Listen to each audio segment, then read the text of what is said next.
ओम शांति। आज 2 सितंबर 2022 के साकार मंगल महावाक्य हैं। मीठे बच्चे, तुम्हें बाप का फरमान है, तुम एक बाप से ही सुनो। अविनाशी ज्ञान रत्न सुनने से तुम्हारे कान भी मीठे हो जाएंगे। प्रश्न है आज का कि ड्रामा के ज्ञान से तुम बच्चों को अभी कौन सी रोशनी मिली है। उत्तर है इसका, तुम्हें रोशनी मिली है कि इस बेहद ड्रामा में हर एक को अपना अपना पार्ट मिला हुआ है। एक का पार्ट दूसरे से मिल नहीं सकता। बुद्धि में है सब दिन होत ना एक समान। 5000 वर्षों के ड्रामा में 2 दिन भी एक जैसे नहीं हो सकते हैं। यह ड्रामा अनादि बना हुआ है जो हूबहू रिपीट होता है। ड्रामा की सदा स्मृति रहे तो चढ़ती कला होती रहेगी। गीत है आज का, महफिल में जल उठी समा। ओम शांति। बेहद के सच्चे बाप की बेहद की महफिल। बाप आते ही तब हैं जब बड़ी महफिल होती है। सब आत्माएं यहाँ आ जाती हैं तब बाप आते हैं। भले थोड़ी सी आत्माएं ऊपर होंगी भी, वह भी आ जाएंगी। अब यह तो समझाया गया है बाबा कौन है। पहले पहले हमेशा बाबा की महिमा सुनानी है। वह सच्चा बेहद का बाप है, बेहद का सच्चा शिक्षक है, बेहद का सच्चा सद्गुरु है। यह एक की ही महिमा है, यह पक्का याद कर लेना है। नाम भी हमेशा शिव बाबा का लो। जब गिनती करते हैं तो बिंदी को शिव भी कहते हैं। तो बेहद का बाप शिव है, बेहद है, वह है बेहद का शिक्षक। हमको सृष्टि के आदि मध्य अंत तीनों कालों के समझाने देते हैं। हिस्ट्री और ज्योग्राफी होती है ना। सतयुग में कौन राज्य करते हैं, कितने इलाके पर करते थे। तुम कहेंगे कि सतयुग में देवी देवताएं सारे विश्व पर राज्य करते थे। दिखलाया जाता है ना कौन कौन कहाँ कहाँ राज्य करते थे। जैसे बड़ौदा वाले बड़ौदा पर राज्य करेंगे। यहाँ तो टुकड़े टुकड़े हैं, वहाँ ऐसे नहीं हैं। वहाँ हैं सारे विश्व के मालिक और कोई धर्म नहीं होता। बाकी राजाएं क्यों नहीं होते, हर एक को अपना वर्षा मिलेगा। पहली मुख्य बात है ऊँच ते ऊँच शिव बाबा, जो सच्चा बेहद का बाप बेहद की शिक्षा देने वाला है, जो सृष्टि के आदि मध्य अंत की नॉलेज समझाकर त्रिकालदर्शी बनाते हैं। दुनिया में त्रिकालदर्शी कोई मनुष्य नहीं। जो रचता और रचना के आदि मध्य अंत को जानता हो वह बेहद का सद्गुरु है। सबको साथ ले जाने वाला पंडा भी है। वह सब हैं जिस्मानी पंडे, यह है रूहानी। गीत में भी सुना, चारों धामों का जन्म जन्मांतर चक्र लगाया। तीर्थ कोई कहाँ चारों तरफ है ना। चारों तरफ के चक्र लगाए फिर भी भक्त लोग भगवान से मिल ना सके। भगवान आते ही हैं इस समय, उनको पतित पावन कहा जाता है। कलयुग को सतयुग बनाने हमारा बाबा भारत में आते हैं। भारतवासियों को फिर से हीरे जैसा स्वर्ग का मालिक बनाते हैं। ऐसे बाप को न जानने कारण साधु संत आदि परमात्मा को सर्वव्यापी कह देते हैं। तुम बच्चे कहते हो बाप ने ब्रह्मा के मुख द्वारा हमको अपना बनाया है, हम ईश्वर के कुटुंब के ठहरे। तुम हो शिववंशी, फिर बनते हो ब्रह्मा कुमार कुमारी। इनको कहा जाता है अविनाशी संतान। आत्मा भी अविनाशी, बाप भी अविनाशी है। आत्मा एक शरीर छोड़ दूसरा लेती है। वह देवी देवता जो सतो प्रधान थे वही सतो रजो तमो में आए हैं। विकारों की खाद पड़ने से फिर तमो प्रधान बन जाते हैं। खाद पड़ती है आत्मा में। ऐसे नहीं कि आत्मा निर्लेप है, आत्मा ही पुण्य आत्मा और पाप आत्मा बनती है। बोलो, हम जो आपको सुनाते हैं वही सुनो, हमको और किसका सुनना नहीं है। बाप का फरमान है तुम किसी का नहीं सुनो। तुम जो बोलोगे शास्त्रों की ही बात बोलोगे। वह तो जन्म जन्मांतर हम सुनते ही आए, धक्के खाते ही आए हैं। बेहद का बाप तो एक ही है।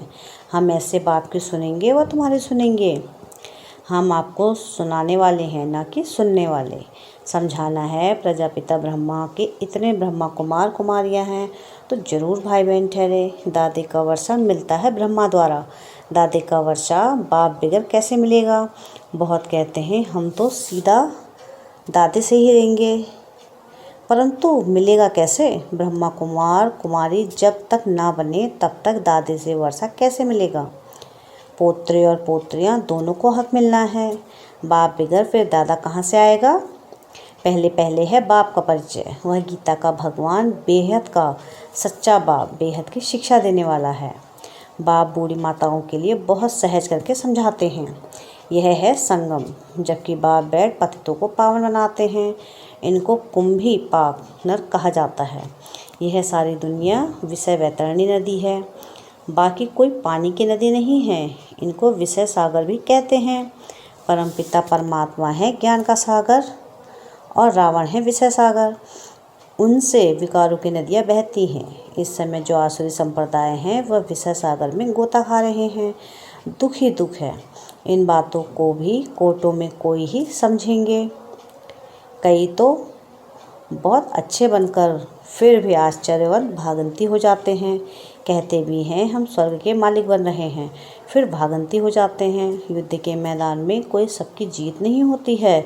दोनों तरफ से कोई मरेंगे, कोई जीतेंगे। हाँ, पहलवान होंगे तो जास्ती को मारेंगे। कमज़ोर तो होते हैं, वह जास्ती मरते हैं। यहाँ भी जो कमज़ोर हैं वह झट मर पड़ते हैं। यहाँ तुम्हारी है ही रावण से लड़ाई। काम से हराया तो बहुत बड़ी चोट लग पड़ती है। बॉक्सिंग होती है ना, कोई तो बेहोश हो जाते हैं, फिर आवाज़ करते हैं, कोई फिर खड़े हो जाते हैं।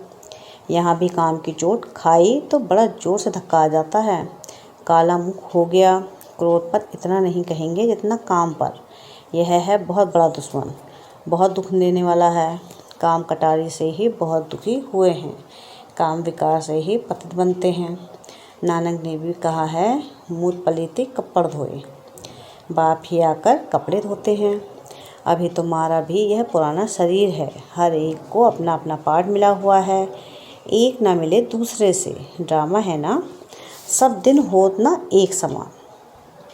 5000 वर्ष का ड्रामा है। इसमें कितने दिन होंगे? 2 दिन भी एक जैसे नहीं हो सकते। यह फिर 5000 वर्ष बाद हूबहू रिपीट होगा। यह अनादि ड्रामा है। सेकंड बाय सेकंड पार्ट बचता जाता है, फिर रिपीट होता है। कहाँ सतयुग, कहाँ कलयुग। वहाँ क्या होता है, यहाँ क्या होता है। यहाँ तुम बच्चों को अब रोशनी मिली है। अभी तुम्हारी चढ़ती कला शुरू होती है। बाप कहते हैं दे दान तो छूटे ग्रहण विकारों का। सीधी सी बात है। बाप तुम्हारे विकारों का दान लेते हैं, फिर उनके बदले में देखो तुम क्या देते हो। तुम कौड़ियाँ देते हो, बाप तुम्हें ज्ञान रत्न देते हैं। बाप को कहा भी जाता है रत्नागर, सौदागर। बाप का भी पार्ट है। आत्मा कितनी छोटी है, उसमें कितनी ताकत है, कितना ज्ञान है। यह ज्ञान देने की भी ड्रामा में नूंद है, अविनाशी। फिर कल्प बाद भी यही ज्ञान देंगे। यह ड्रामा का विनाश होने वाला नहीं है। वंडर है ना, आत्मा में 84 जन्मों का पार्ट है। इतनी छोटी बिंदी में इतना पार्ट भरा हुआ है। यह बड़ी गुह्य बातें हैं।